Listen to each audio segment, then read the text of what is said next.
You too can make money from tech, and in this video I'm going to show you how you can make money or make more money. Let's get straight to it. Number one is, obviously, we know the world has changed significantly so, and everyone is tilting towards technology. I still struggle to figure out which dispensation was the most impactful to humanity or which innovation really was. We've had fire, right? Of course, so important. We've had electricity, transportation, the internet. All of these have significantly changed the scope of the world. And now there's AI, and who knows what's to come even next, maybe teleportation.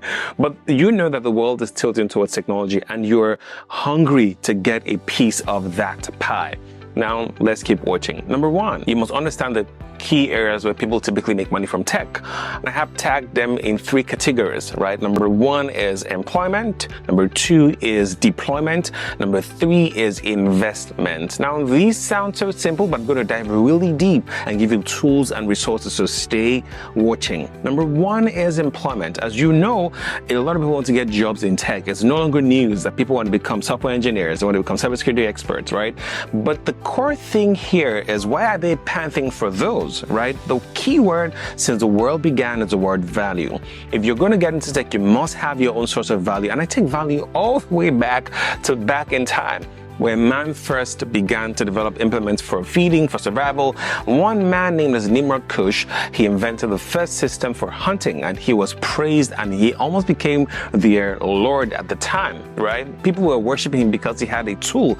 It hasn't changed. The world still tilts toward value, and the greater the value you have, the better the opportunities that come your way. So tech is the same thing. You must equip yourself with the right skills. Now, people start to ask, I don't know what to do. Where do I start learning? Stay with me. We'll cover all of this in this video. You typically want to develop your own system.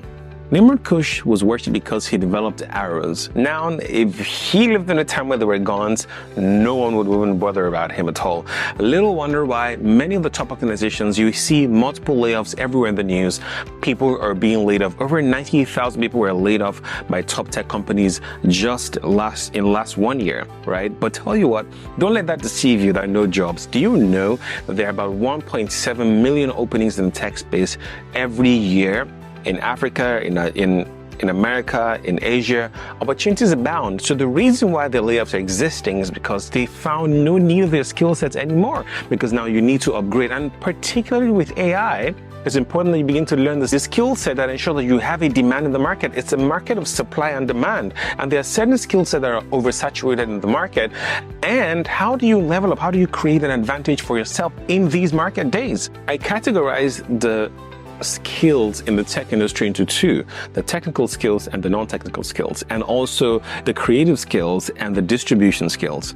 It's important you understand where you fit in all of this. Listen, you have to figure out your own superpower. If you're going to make money from tech as an employee, you need to figure out your superpower. Most people typically start from there as they edge into the other areas of earning from technology, right? So now there are non-technical skills, even in courses like cybersecurity, cloud engineering, and one that I particularly love is tech sales. Now, that is not a creative skill, it is a distribution skill. Listen, every year there are over 1 million startups that are created every year. As a matter of fact, every day 137,000 startups are started every day, meaning that the startup process has become a lot easier because there's been a proliferation of the skill sets to create. So software engineers, UX designers, product designers, and all whatnot, they have flooded the market.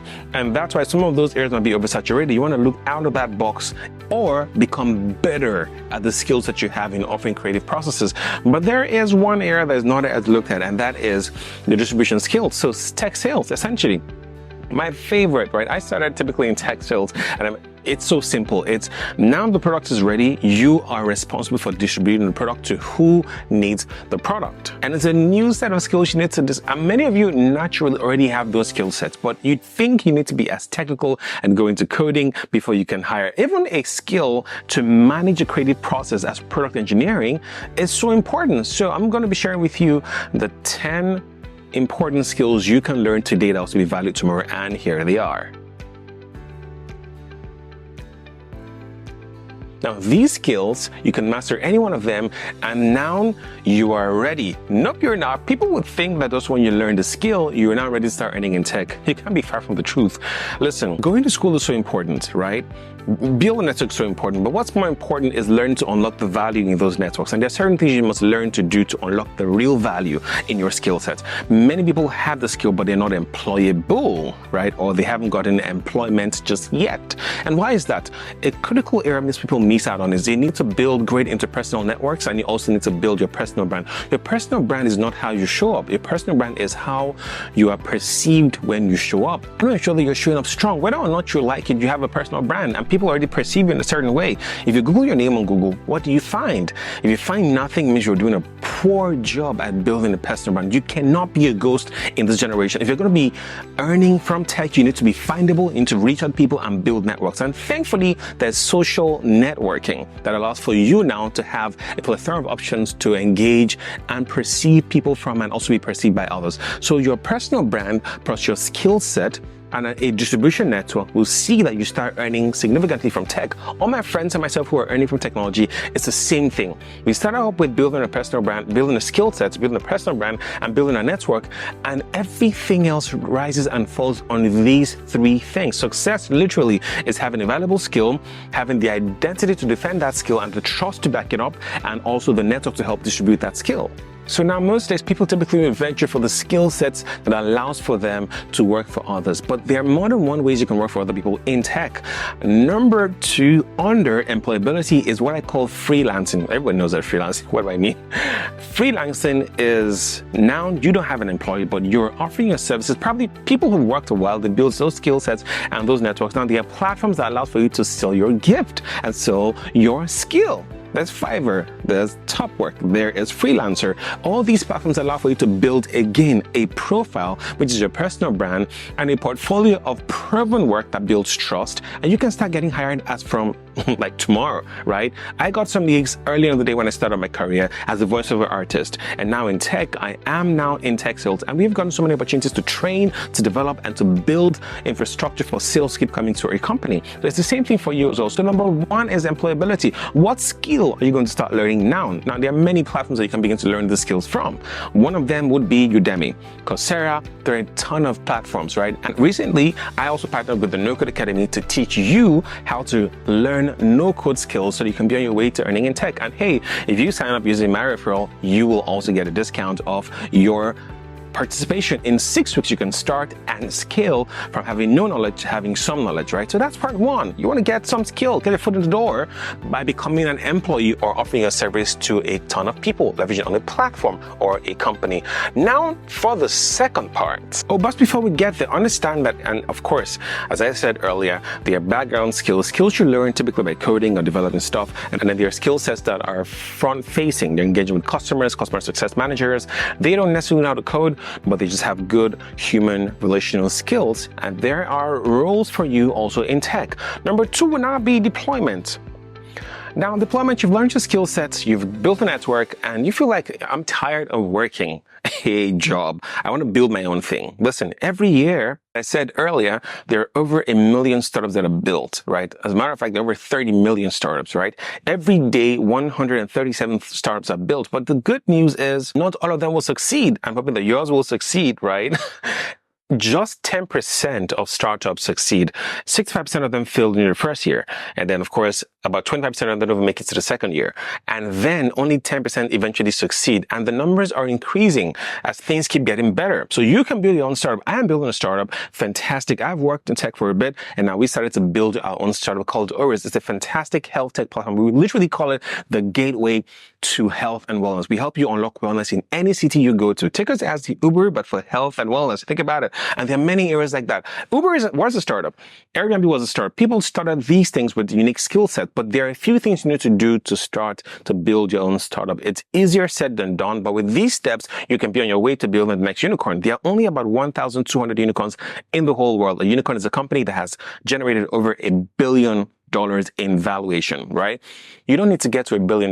Even if it's 10 million, 20 million, you've built something substantial and you can retire off of that if that's your goal. So you can begin to make money from building a startup, right? In many cases, people who actually work for startups also earn a piece of that startup. So that's another way to go under the category of deployment, right? There is a huge demand for problem solving. In Africa alone, there are a plethora of options. In Nigeria, we've got Spacestack, Flutterwave. These companies have come and they were built by people just like you and myself with unique skill sets. You don't have to be technical to start to build a startup. Your job, however, is to recruit a team that can be technical. I'm not as technical, but I have the gift to gather people together and lead them towards one goal. So number one in starting a startup is not just because you want to start a startup. You need to figure out with data if your startup will do well. Give yourself an edge, right? And that is from leveraging on data at your fingertips. The problem you're trying to solve, who has solved it before? Why haven't they solved it? Is there a market for it? These are the key questions you want to ask yourself, right? And use data as your statistical tool. So I have different platforms that I go to gather data to see if we're playing in the right market. People will build a product and try to find a market. That is nonsense. You want to first find a market and build a product to suit that market. Always ensure that you're focusing on the market, you understand the market, and then by that, you can build the product. The reverse was done way back in time. Now things have changed. You need to ensure you master the market before you build a product, right? It doesn't mean you have to go sharing questionnaires. It means you have to gather enough data to understand the need of the market. And if your product can fit that need, then we have what we call product market fit. Now you found a demand for the market. There's a genuine demand for your product. Now you want to build a network. You see, the network you didn't build before, you're still going to need it because now startups are expensive. It costs about $50,000 to $60,000 to start a startup. You might not have all that money by yourself. You want to bring people together with the same goal. And that's why you must also build a strong personal brand. You see why that still comes right back? So it's important that you are able to build the team who have the sweat equity or the financial capacity to see you move from one level to the other. And of course, also the social equity. They have the network to see you move from one level to the other. Look around you. There are always people who are there around, no matter how gigantic the task is. Remember when the Bible said that Noah was told to build an ark?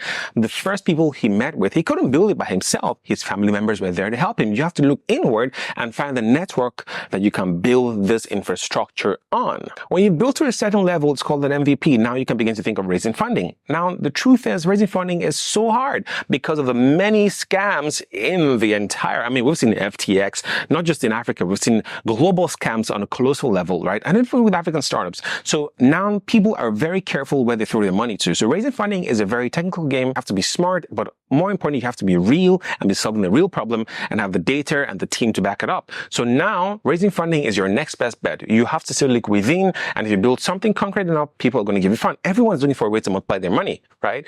And if you show them that your product can do that for them, monies will be thrown at you in the blink of an eye. When you're raising monies, at the same time, you have to refine your product. You launch your product into the market, trying to scale and exit. Now, this is why we at Oriz, we've done something really fantastic, and you can check the link in my bio to see what we're all about, and it will really interest you what we're doing. It's a fantastic product, but I do say so myself, right? You must find a way to connect all the dots and ensure that you're not another 90% of the statistic, but you're giving yourself an edge with these few things so that you can start to earn in tech. It's usually a game changer for many people. Most of the companies you've seen who've built stuff, they started working, they built capacity, built a network, and they built their own thing as well. And then they retired to El Dorado or wherever it is or they retired to. Money always follows value. It's either personal value or value you built by creating corporate identity. Money will always follow value. And you'll be on your way to earning something significant. So we've talked about employment, we've talked about deployment, and now the third one, very robust, is investment. All of these different parts can go deeper than this, right? But I'm going to share these in other split videos and break each of them down. So please make sure you subscribe and follow my channel to get more information on everything that I am doing here. Now, investment. People have burnt their fingers because they don't understand how to do it. There's one word you always hear. It's DYOR. Do your own research. If you cannot work for a tech company, you're not really interested in technology, you cannot build a startup, it's too tiring, the odds of success are significantly lower. But hey, I think I might want to invest in companies that are already doing well. Now, this is where investments come into play. tech is so broad, and there are many options of which you can invest in. There is the blockchain, there's real estate, there's healthcare. You want to invest in what you believe in and what you understand, right? The reason people lose money in investments is because they don't understand it. I have lost a ton of money investing, not only because I didn't understand, but the platforms which I invested in also are very shady. You need to ensure you do your own diligence deeply. Now, there are two key parts of investing. It's either fundamental data or it is technical data. Now, both of these come together to make sense for you to put your money in, right? People who invested in NVIDIA stock, for instance, they made a killing. I heard one very interesting detail, how some of the staff that were hired by NVIDIA, because the company grew so fast, NVIDIA is a company that typically supplies all of the chips that most of these companies need to survive, and they've grown tremendously, over $1 trillion in valuation. Their initial employees who started working with them, they quit their jobs because, hey, what am I working for? I have $10-20 million to my name right now. I'm going to retire. Now, this is how exciting tech can get, but you also can own a piece of a company by doing your due diligence and you're investing in these companies, and you can earn when the companies rise. People invested in Apple. The key to understanding how to invest is you need to be positioned in a network that allows you access to this information. Because often when stocks are trying to raise money, they first go for a friend and family round, then they go for an angel round or a venture capital round, right? Before they go on IPO level. Each of these are points where you can get access into investing in these opportunities, right? When it's popular, it's almost over in most cases, depending on how much money you have. As a beginner, you want to look for the early, unclear success stories just yet, right? They're going somewhere, they haven't gone there yet, but you can see the potential in the team and the idea and in the market. This is what you want to invest in. So you want to put yourself in a position where you can get access to this information as early as you can. And that's why I'll recommend to you to join the Leverage Club. We share a lot of opportunities for people who want to get access to investment opportunities or find career opportunities and all whatnot. It's at the Leverage Club. Click on the link in the description and join us today. Now back to my video. The good thing is sometimes you don't even have to invest in all of the diverse opportunities that are in the market, because there are a lot of them. The crypto market, for instance, is worth over $2 trillion. $2 trillion, that's a lot of money. But you have to have a unique set of skills to invest carefully. There are meme tokens and all whatnot. I have another video I'm going to be shooting that talks about how you can invest safely in the crypto market. Things have changed and there are problems with the crypto ideology, and I'll share that with you in another video. But for now, let's stick to the context of this video. So cryptocurrencies, stocks, real estate, they are all investment opportunities. There's prop tech and health tech and all whatnot tech, right? Now, your job is to see what interests you the most and do your research there. So now here's one thing that I do suggest. However, there are options in the market of investing that pools several companies together and you can invest as one entity. They're called Vanguard funds, right? They're ETFs. Now, these create a pool of investment that you can invest in. Instead of investing in just one company, you can invest in all of them at once. So the average rise and falls of these will give you a return on investment. Some offer as much as 20-30% investments in a year. Compounded, you'll make a lot of money if you take your time. So you can leverage on these safe options, but play the long-term game. With even a startup investment of $1,000 every year, at a 30% increase or 20% increase, you will see that you grow to hundreds of thousands of dollars compounded in 10, 15, 20 years. Always seek to play the long-term game. Tech is here to stay, so take advantage of it. Your job is to gather as much information as you can. Fundamentally, the fundamental data is the market, the trends, the opportunities, right? The technical data is the numbers, right? It's the technicalities, the options, the uniqueness of the technology. These are technical data. You need to ensure that there's a balanced understanding you have of both of them before you invest in any of these markets. How do you invest here in Africa? I'll suggest a few options, right? There are many brokers worldwide, but there's RiseVest here in Africa, there's Bamboo, right? Some people even go for other options like PiggyVest, so a startup that invests for young Africans. I will share my link below so you can register in all these platforms. This is not a promotional video. It's just a good opportunity and good platforms that I suggest you do your own research in before you invest in them, but they've been safe so far. And hey, you want to be an angel and invest in areas what we're building as well? You can check the link in my bio to find out more about what we're building and do your research, and feel free to reach out to me and I'll tell you more about our company and what we're building. It's really exciting and I want you to be part of it. I'm going to be sharing much more information on my channel. This channel is going to be sharing with you in faith and tech and business and how you can leverage these and level up significantly. In my next video, I'm going to be sharing much more tips on how you can invest and make money from tech and other areas. Please subscribe and I'll see you in my next video. It's Dave. I'll see you soon.